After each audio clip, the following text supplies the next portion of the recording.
Hello मेरे प्यारे दोस्तों। मैं अपने चैनल एस सोली बस में आप सबका स्वागत करता हूं। उम्मीद करता हूं कि आप सब ठीक मस्त और स्वस्थ होंगे। दोस्तों, मैं चैनल पर आपके लिए दिलचस्प कहानियाँ लाता रहता हूं। कृपया मेरे चैनल को लाइक और सब्सक्राइब करके सपोर्ट और मोटिवेट करें, क्योंकि आपके लाइक और सब्सक्राइब करने से हमें बहुत मोटिवेशन मिलती है। तो चलिए कहानी का अगला भाग शुरू करते हैं। दोस्तों, चंपा जब उसके साथ ऑफिस जाती तो रोहित से बिल्कुल ही चिपकर बैठती थी। रोहित को बहुत अजीब लगता था, पर वो चंपा से कुछ नहीं कहता था।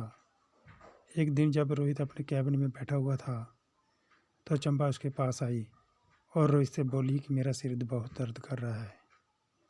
तो रोहित ने कहा कि चलो मैं तुम्हें घर छोड़ देता हूँ। उसने कहा नहीं, मैं दवाई ले लूँगी, अब बस मेरा सिर थोड़ा सा दबा दो तो थोड़ा आराम हो जाएगा। चंपा ने दोबारा प्यार से कहा, प्लीज़ रोहित। रोहित ने उसके अनुरोध करने पर उसे चेयर पर बिठाया और अपने हल्के हाथों से धीरे धीरे चंपा का सिर दबाने लगा। चंपा का सिर दर्द नहीं कर रहा था, उसे बस रोहित को अपनी ओर आकर्षित करना था। पर रोहित को इस बात की भनक नहीं थी। रोहित के हाथ का स्पर्श उसे बहुत सुकून दे रहा था। चंपा ने अपनी आंखें बंद की और उसके स्पर्श के एहसास को महसूस करने लगी। चंपा को रोहित का स्पर्श पाकर बहुत मजा आने लगा था और फिर कुछ देर बाद उसने रोहित के दोनों हाथों को अपनी छाती पर रख दिया।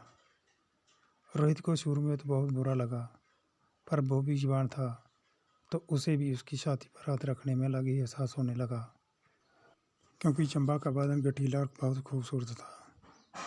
चंपा चेयर से उठी और उसने अपना एक हाथ रोहित की कमर पर रख दिया और रोहित को कसकर अपनी बाह में जकड़ लिया और एक लंबी चुम्मी रोहित के होठों पर कर दी। रोहित सीधा साधा आदमी बुरी तरह से कांप रहा था। खुशी के मारे चंपा को दीपक से लिपट कर ऐसा लग रहा था जैसे किसी बंजर जमीन पर शबनम में बिखर रही हो। उसने आखिर रोहित को अपना बना ही लिया था। उसके लिए अब रोज़ ऐसा ही चलने लगा। रोहित को इन सब बातों से बहुत डर लगता था, पर उसे चंपा का साथ बहुत पसंद आ रहा था, क्योंकि चंपा बहुत खूबसूरत थी और जिसके साथ भी इतनी खूबसूरत लड़की हो और वो खुद सिग्नल दे रही हो तो किसी का भी मन बदल सकता है। अब दोनों साथ घूमते, बातें करते और आलिंगन करते। चंपा के इस एहसास को प्रेम कहेंगे या कुछ और, पर चंपा पहले से ज़्यादा खुश थी। जवानी का सफ़र ऐसा ही होता है, बहुत ही मुश्किल से मालूम होता है कि क्या प्रेम है और क्या नहीं। जब ऑफिस में कोई नहीं होता था उस वक्त भी रोहित चंपा के करीब जाता था। रोहित तो सीधा साधा लड़का था, पर उसे तो चंपा ने ही बिगाड़ा था। चंपा रोहित के लिए हर बार कोई ना कोई गिफ्ट लेकर आती थी। रोहित उससे बोलता था कि चंपा आप यहाँ पर थोड़ा संभल कर रहा करो, नहीं तो आपकी बदनामी हो जाएगी। पर सीधे साधे रोहित को कहाँ पता था कि चंपा तो एक प्यासी मछली की तरह थी। उसने जमाने की फिक्र कहाँ थी। एक दिन रोहित ऑफिस नहीं गया, किसी काम में व्यस्त था, तो चंपा ने उसे फ़ोन किया। तब वो चंपा के भाई के साथ था। तब रोहित के मन में आया कि ये सही नहीं है, और अगले दिन रोहित ने चंपा से कह दिया कि ये गलत है और मैं अपने दोस्त को धोखा नहीं दे सकता। अब हम ऐसा कुछ नहीं करेंगे और हम साथ भी नहीं रहेंगे। रोहित की बात सुनकर चंपा को बहुत टेंशन हो गई और वो बहुत उदास हुई, क्योंकि थोड़ी ही से पर रोहित उसे खुशी तो देता ही था। रोहित ने चंपा से मुंह मोड़ लिया और चंपा ने भी ऑफिस छोड़ दिया, क्योंकि उसे लगा कि अब मेरा यहाँ कोई काम नहीं है।